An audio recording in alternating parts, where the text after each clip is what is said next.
Hi friends, ಎಲ್ಲರಿಗೂ ನಮಸ್ಕಾರ. ಅಭಿರುಚಿ ಚಾನಲ್ಗೆ ಸ್ವಾಗತ. ಇವತ್ತು ನಾನು ನಿಮಗೆ ತೋರಿಸ್ಕೊಡ್ತಾ ಇರೋಂಥ ರೆಸಿಪಿ ಶಾವಿಗೆ ಬಾತ್ ತುಂಬಾ ಟೇಸ್ಟಿಯಾಗಿರುತ್ತೆ. ಯಾರೆಲ್ಲ ಹೊಸದಾಗಿ ನನ್ನ ವಿಡಿಯೋ ನೋಡ್ತಾ ಇದ್ದೀರಾ ದಯವಿಟ್ಟು ಸಬ್ಸ್ಕ್ರೈಬ್ ಮಾಡಿ, ಸಪೋರ್ಟ್ ಮಾಡಿ. ಒಳ್ಳೆ ರೆಸಿಪೀಸ್ಗಳನ್ನ ನಾನು ನಿಮ್ಮ ಜೊತೆ ಶೇರ್ ಮಾಡ್ಕೊಳ್ತೀನಿ. ಬನ್ನಿ ಹೇಗೆ ಮಾಡೋದು ಶಾವಿಗೆ ಬಾತ್ ಅಂತ ತೋರಿಸ್ಕೊಡ್ತೀನಿ. ನಾನೊಂದಿಲ್ಲಿ ಒಂದು 10 ಹಸಿಮೆಣಸಿನ್ಕಾಯಿ ಹಾಕ್ಕೊಳ್ತಾ ಇದ್ದೀನಿ. ಖಾರ ಜಾಸ್ತಿ ಇತ್ತು ಅಂತಂದರೆ ಇನ್ನೊಂದೆರಡು ಕಮ್ಮಿನೇ ಹಾಕ್ಕೊಳ್ಳಿ ನೀವು. ಪುದೀನ 1 ಕಪ್ಪು, 1 ಇಡಿ ಇದೆ, ಇದನ್ನು ಹಾಕ್ಕೊಳ್ತಾ ಇದ್ದೀನಿ.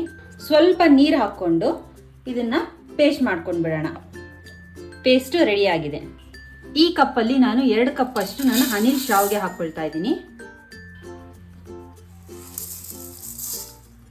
ಇದಕ್ಕೇನೆ ಒಂದು ಸ್ವಲ್ಪ ಎಣ್ಣೆ ಹಾಕ್ಕೊಳ್ತಾ ಇದ್ದೀನಿ. ಹಾಕ್ಕೊಂಡು ಚೆನ್ನಾಗಿ ರೋಸ್ಟ್ ಮಾಡ್ಕೋಬೇಕು.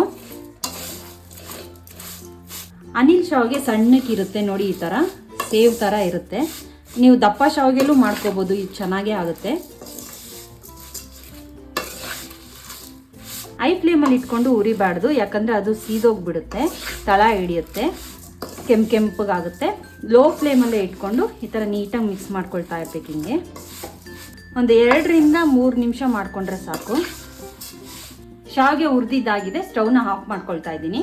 ಪಾತ್ರೆಯಲ್ಲಿ ನೀರನ್ನ ಕುದಿಯಕ್ಕೆ ಇಟ್ಕೊಂಡಿದ್ದೀನಿ. ಇದಕ್ಕೆ ಸ್ವಲ್ಪ ಉಪ್ಪು ಮತ್ತು ಎಣ್ಣೆ ಹಾಕ್ಕೊಂಡಿದ್ದೀನಿ. ನೀರು ಕುದೀತಾ ಇದೆ. ಇವಾಗ ನಾವು ರೋಸ್ಟ್ ಮಾಡಿ ಇಟ್ಕೊಂಡಿದ್ವಲ್ಲ ಶಾವಿಗೆ, ಅದನ್ನು ಹಾಕ್ಕೊಳ್ತಾ ಇದ್ದೀನಿ. ಸ್ಟವ್ನ ಲೋ ಫ್ಲೇಮಲ್ಲಿ ಇಟ್ಕೊಂಡು ನೀವು ಹಾಕ್ಕೋಬೇಕು. ಮತ್ತು ಶಾವಿಗೆನ ಜಾಸ್ತಿ ಹೊತ್ತು ನಾವು ಬೇಯಿಸಬಾರ್ದು. ಬೇಯಿಸಿದಷ್ಟು ಅದು ತುಂಬ ಪೇಸ್ಟ್ ಥರ ಆಗಿಬಿಡುತ್ತೆ. ನೋಡಿ, ಒಂದು 2 ನಿಮಿಷ ನೀವು ಕುದಿಯೋ ನೀರಲ್ಲಿ ಹಾಕಿ ಎತ್ತಿದ್ರೆ ಸಾಕು. ಇಷ್ಟಾದರೆ ಸಾಕು ನೋಡಿ, ಇಷ್ಟಾದರೆ ಸಾಕು. ಸ್ಟವ್ನ ಆಫ್ ಮಾಡಿಕೊಂಡು ನೀರನ್ನೆಲ್ಲ ಬಸಿದ್ ಬಿಡೋಣ. ಬಿಸಿನೀರೆಲ್ಲ ಬಸಿದು ನಾನು ಇವಾಗ ಇದಕ್ಕೆ ತಣ್ಣೀರು ಹಾಕ್ಕೊಂಡು ಅದನ್ನು ಬಸಿದು ಇಟ್ಕೊಂಡಿದ್ದೀನಿ. ಬಿಸಿ ಇತ್ತು ಅಂತಂದರೆ ಅದು ಮುದ್ದೆ ಥರ ಆಗೋಗ್ಬಿಡುತ್ತೆ. ಅದಕ್ಕೋಸ್ಕರ ನಾನು ತಣ್ಣೀರು ಹಾಕ್ಕೊಂಡು ಬಸ್ತಿ ಇಟ್ಕೊಂಡಿದ್ದೀನಿ. ಇಷ್ಟು ಹುಡಿಯಾಗಿದೆ ನೋಡಿ. ಶಾವಿಗೆನ ಹುರ್ಕೊಂಡಿದ್ವಲ್ಲ, ಅದೇ ಬಾಣಲಿಗೆ ಸ್ವಲ್ಪ ಎಣ್ಣೆ ಹಾಕ್ಕೊಳ್ತಾ ಇದ್ದೀನಿ. ಎಣ್ಣೆ ಕಾದಿದೆ. ಇವಾಗ ಇದಕ್ಕೆ ಸಾಸಿವೆ ಹಾಕ್ಕೊಳ್ತಾ ಇದ್ದೀನಿ. ಕಡಲೆಬೇಳೆ, ಉದ್ದಿನಬೇಳೆ ಹಾಕ್ಕೊಳ್ತಾ ಇದ್ದೀನಿ, ಒಂದು ಅರ್ಧ ಸ್ಪೂನ್ ಅಷ್ಟು. ಸ್ವಲ್ಪ ಬಣ್ಣ ಚೇಂಜ್ ಆಗಲಿ. 2 ಮೀಡಿಯಂ ಸೈಜ್ ಈರುಳ್ಳಿನ ಸಣ್ಣದಾಗಿ ಹೆಚ್ಚಿ ಹಾಕ್ಕೊಳ್ತಾ ಇದ್ದೀನಿ.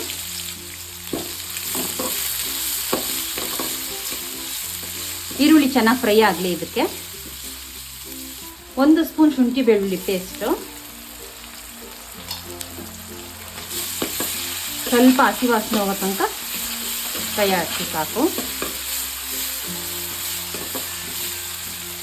ಹಸಿ ಬಟಾಣಿ 1 ಕಪ್ ಅಷ್ಟು, ಕ್ಯಾರೆಟ್ 1 ಕಪ್ ಅಷ್ಟು, ಬೀನ್ಸ್ 1 ಕಪ್ಪು, ಅರ್ಧ ಕ್ಯಾಪ್ಸಿಕಮ್ನ ಸಣ್ಣದಾಗಿ. ಇದೆಲ್ಲ ಎಣ್ಣೆನಲ್ಲಿ ಚೆನ್ನಾಗಿ ಫ್ರೈ ಆಗಲಿ. ಎಣ್ಣೆ ಏನಾದರೂ ಸ್ವಲ್ಪ ಕಮ್ಮಿ ಇದೆ, ಡ್ರೈ ಆಗಿದೆ ಅಂತ ಅನ್ನಿಸ್ತು ಅಂದರೆ ಇನ್ನೂ ಸ್ವಲ್ಪ ನೀವು ಎಣ್ಣೆ ಹಾಕ್ಕೋಬೋದು. ಇವಾಗ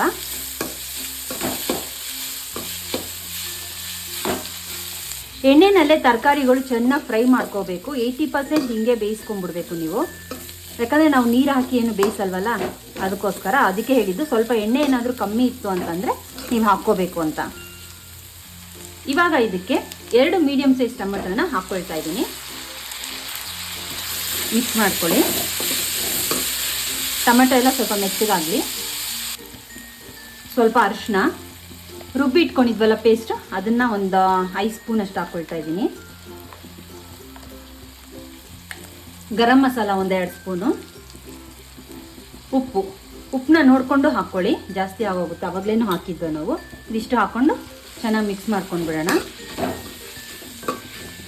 ನಾವು ಹಾಕ್ಕೊಂಡಿದ್ದ ಮಸಾಲೆ ಎಲ್ಲ ಎಣ್ಣೆಯಲ್ಲಿ ಚೆನ್ನಾಗಿ ಫ್ರೈ ಆಗಬೇಕು, ಹಸಿ ವಾಸನೆ ಹೋಗಬೇಕು. ಮಸಾಲೆ ಎಲ್ಲ ಎಣ್ಣೆಯಲ್ಲಿ ಚೆನ್ನಾಗಿ ಫ್ರೈ ಆಗಿದೆ. ಇವಾಗ ಇದಕ್ಕೆ ನಾವು ರೆಡಿ ಮಾಡಿ ಇಟ್ಕೊಂಡಿದ್ವಲ್ಲ, ಶಾವಿಗೆ ಬೇಯಿಸಿಟ್ಕೊಂಡಿದ್ವಲ್ಲ, ಅದನ್ನು ಹಾಕ್ಕೊಳ್ತಾ ಇದ್ದೀನಿ.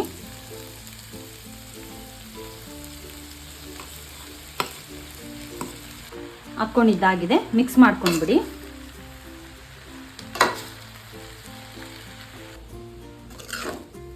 ಹುಡಿಯಾಗಾಗಿದೆ, ತುಂಬಾ ಹುಡಿಯಾಗಾಗಿದೆ. ಶಾವಿಗೆನೂ ಸಹ ಬೆಂದಿದೆ, ನೋಡ್ತಾ ಇರ್ಬೋದು ನೀವು. ಶಾವಿಗೆನೂ ಸಹ ಬೆಂದಿದೆ. ಈಗ ಇದು ರೆಡಿ ಆಯಿತು. ಸ್ಟವ್ನ ಆಫ್ ಮಾಡ್ಕೊಳ್ತಾ ಇದ್ದೀನಿ. ಶಾವಿಗೆ ಬಾತ್ ರೆಡಿಯಾಗಿದೆ. ನೀವು ಟ್ರೈ ಮಾಡಿ ಕಮೆಂಟ್ ಮಾಡಿ ತಿಳಿಸಿ. ನನ್ನ ಚಾನಲ್ನ ಸಬ್ಸ್ಕ್ರೈಬ್ ಮಾಡಿ, ಸಪೋರ್ಟ್ ಮಾಡಿ. ಇನ್ನೊಂದು ಒಳ್ಳೆಯ ರೆಸಿಪಿ ಜೊತೆಗೆ ನೆಕ್ಸ್ಟ್ ವಿಡಿಯೋದಲ್ಲಿ ಸಿಗ್ತೀನಿ.